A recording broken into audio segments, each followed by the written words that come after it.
Welcome to my YouTube channel. তো আজকে আমরা ভাগ শিখব। তো ভাগের যত রকম খুঁটিনাটি নিয়ম আছে সব আমরা শিখব। তো চলো প্রথমে একটা কোশ্চেন নিয়ে নেওয়া হোক। তো এখানে আমরা অঙ্কটিকে 8 দিয়ে ভাগ দেবো। তো এখানে আমার আছে 8, প্রথমে এখানে একটা সংখ্যা আছে আমার 3। যেহেতু 8-এর থেকে 3টি কম হচ্ছে সেই জন্য আমরা দুটো সংখ্যা ধরবো। তো দুটো সংখ্যা হলে কত হবে? 36। তো 8 দিয়ে ভাগবো, 4-8 কত হচ্ছে? 4-8 হচ্ছে আমার 32। 4 এলো, এখানে আমার 1 এলো,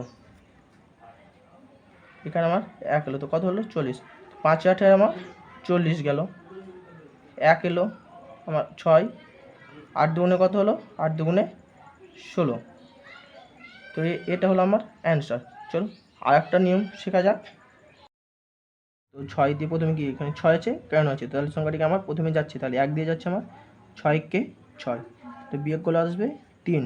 যেহেতু এটা থেকে এটা ছোটো সেই জন্য আমরা একটা সংখ্যা নিয়ে নেব, আগে বলেছি। এবার কী হচ্ছে? 6 দিয়ে ভাগ কাটবো। 5-6 কত হচ্ছে? 5-6 আমার 30। 3 8 হলো, কারণ 38। 6-6 36।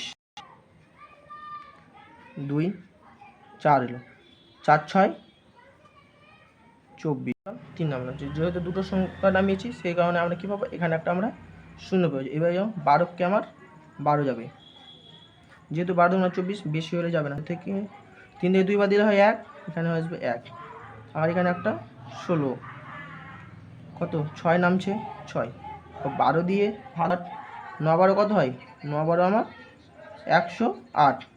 তাহলে 8 থাকছে আমার ভাগ। এটা আমার কি হয়ে গেল? এটা আমার ভাগফল। আর এটা আমার কি হলো? ভাগ শেষ। 15 দিয়ে ভাগ দেবো। 15 দুগুণে কত হচ্ছে? 15 দুগুণে 30। 1 নামলো, একটা সংখ্যা আমার নামে, দুটো সংখ্যা এখানে আমার ভাগ যাচ্ছে না বলে আমরা আর একটা সংখ্যা নামলো। দুটো সংখ্যা নামলে আমরা কী হয়? একটা শূন্য পাই। 112 মিলাতে হবে, তাহলে আমরা 15 ঘর নামতে পারি 112 যাবো। তো 7-15 কত হচ্ছে? 7-15 আমার 105। এবার 12 থেকে 5 বাদ দিলে হয় 7। এই 5টা আমার নামলো, দেখো 8 আর 5-15, 5-15 কত হয়? 75 জানবো। এখানে কত হচ্ছে? 8, এখানে 6 আর পরে 8। তাহলে আমরা দুটো সংখ্যা নিয়ে নেব। দুটো সংখ্যা নিলে কত হচ্ছে? 8 দিয়ে ভাগ দাও, তাহলে 8-8 কত হচ্ছে আমার? 8-8 আমার 64। 8 থেকে 4 বাদ দিলে কত? 4। এই আমার একটা সংখ্যা নামলো, কত হলো? 43। 5-8 কত হচ্ছে? 5-8 40। এই 3 29। 4-8 কত? 4-8 2 থাকলো। এবার আমরা পরবর্তী, এখানে আমরা যদি একটা দশমিক নিই তাহলে এখানে আমরা একটা শূন্য পাবো। তাহলে 8 দুগুণে কত হচ্ছে? 8 দুগুণে 16। এই আমার 4 থাকলো, 10 থেকে 4 বাদ 6 বাদ দিলে, এই জন্য আমরা একটা আবার শূন্য পাবো। এবার দাও 5-8 কত? 5-8 40। তাহলে আমার অ্যান্সার কত হলো? এটা সলভ করবো। তো 12। তো 3 বারম কত হচ্ছে আমার? 3 বারম 36। 7 থেকে 6 বাদ দিলে কত হয়? 1। এই শূন্য আমার নামলো 10। তাহলে কত হলো? একটা শূন্য নাম হলো কি হলো? 10 হলো। তো এটা 10 দিয়ে কি ভাগ যাচ্ছে? ভাগ যাচ্ছে না। তো এখানে আমি একটা কথা বলি, তো দশমিক নিলে শূন্য পাবো, কিন্তু এখানে একটা আমি কথা বলি, দুটো ভাগ না গেলে কী হয়? আমরা এখানে একটা শূন্য পাবো, তারপরে আমরা দশমিক নিলে এখানে। 8 বারম কত হচ্ছে? 8 বারম 96। 10 থেকে 4 বাদ, দশমিকের জন্য শূন্য পাবো। 3 বারম কত হচ্ছে? 3 12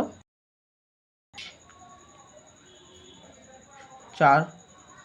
এবার কী হবে? 3 3 করে আমার 14। তো 14 দিয়ে 30। 14 দুগুণে কত হচ্ছে? 28। 10 থেকে 2 বাদ দিলে, 8 বাদ দিলে হয় 2, 9। 14 দুগুণে কত হচ্ছে? 28। তো আমার 1 থাকলো, দশমিক নিলাম, শূন্য পেলাম। তো যখন দশমিক নিয়ে শূন্য পেলাম, দুটো সংখ্যা ভাগ যাচ্ছে কি ভাগ যাচ্ছে না। এখানে যদি আমি আবার একটা শূন্য নিই, এখানে আমি 7-14 কত হচ্ছে? 7-14 হচ্ছে 98। 7-14 কত হচ্ছে? 98। 14 হচ্ছে আমার 10, 2 থাকলো। দশমিক নিয়েছিলাম, শূন্য পেলাম, আবার 1 দিয়ে যাবে। 14 1-কে 6 হচ্ছে। 4-14 কত হচ্ছে? 4-14 হচ্ছে আমার 56। 4। তো এটা আমার